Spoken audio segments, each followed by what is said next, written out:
some light on our dark side. Everybody has a dark side in our mind and our personality.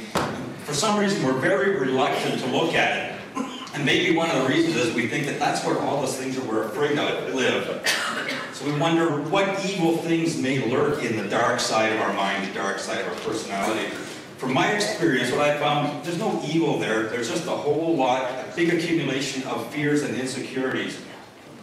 So in my own exploration, I've gone to workshops, I've read a whole bunch of self-help books, psychological, spiritual, all kinds of books like that. And I've done a heck of a lot of introspection, just looking at myself, as honestly as I dare. And dare being the key word there. And what I found there is just a negative self-image and a lot of self-judging thoughts that come up.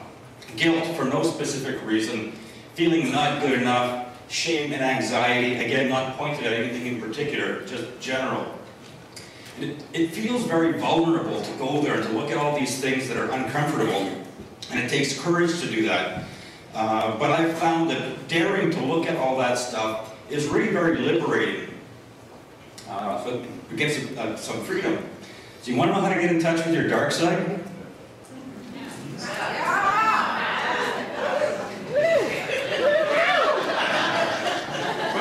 Are you there yet?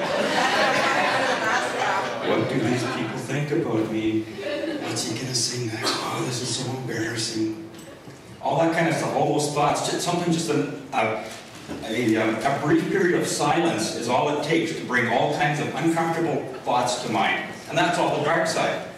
And there's, of course, the proverbial elephant in the middle of the room. That obvious thing that's awkward, that's not quite right, that nobody wants to talk about, nobody dares to talk about. Oh, here's a good one. Okay, what's he going to say now? This is really embarrassing. One of the most beautiful parts, one of the most beautiful things in life is so awkward to talk about that the most we dare do is ever make jokes once in a while. What about our most cherished thoughts, our dreams, our hopes, our desires, those secret things that are so precious to us that we don't even dare to tell anybody about them? There's a lot of dark side stuff living around those as well. And in looking at myself, I found a lot of faults and frailties within myself. I'm pretty thin-skinned. My feelings can get hurt pretty easily sometimes. I'm also kind of gullible. It doesn't take much to pull the wool over my eyes. And I forget the last one. Let's go on. One of the workshops I went to, I came away with the conclusion that a lot of the time I feel useless and cowardly. Now, isn't that a horrible thing to carry around with you?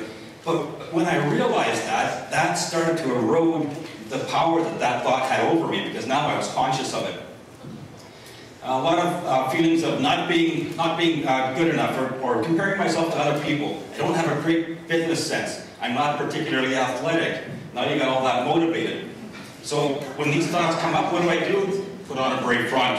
Everything's fine. I'm doing great. Oh yeah, it's wonderful. Yeah. And behind that, all these insecurities and fears are just chewing away. I'm just doing my best to mask them.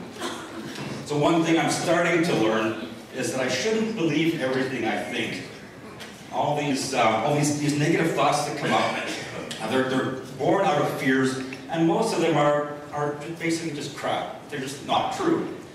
And I'm only human. Each of us is only human, and that's really all we need to be. We don't need to be Superman or Wonder Woman. We don't need to be perfect. We're just humans muddling our way through life, and that's okay. That's good enough. That's all we need to be. And it does take a lot of courage to look at this stuff. And courage doesn't mean that we don't have any fear. It means that, yeah, we're afraid, but I got to do this anyway. So we push through the fears. So I'd like to encourage you, each of you, to take an honest and compassionate look at yourself, to see those things in you that are not all that comfortable. And you may actually be amazed to find that all that stuff is not really as scary as you might think beforehand. I'm still working on doing that. I've been doing that for a long time, looking within myself to see what's there. And I'm kind of taking a more relaxed attitude toward it now. I'm kind of chill and relaxed, taking the pressure off myself. And in the end, it really is all about happiness. Everybody wants to be happy. So if we can identify some of the things within ourselves that make us unhappy, then we can start to take the power away from those negative thoughts and have more happiness in our lives. And I wish that for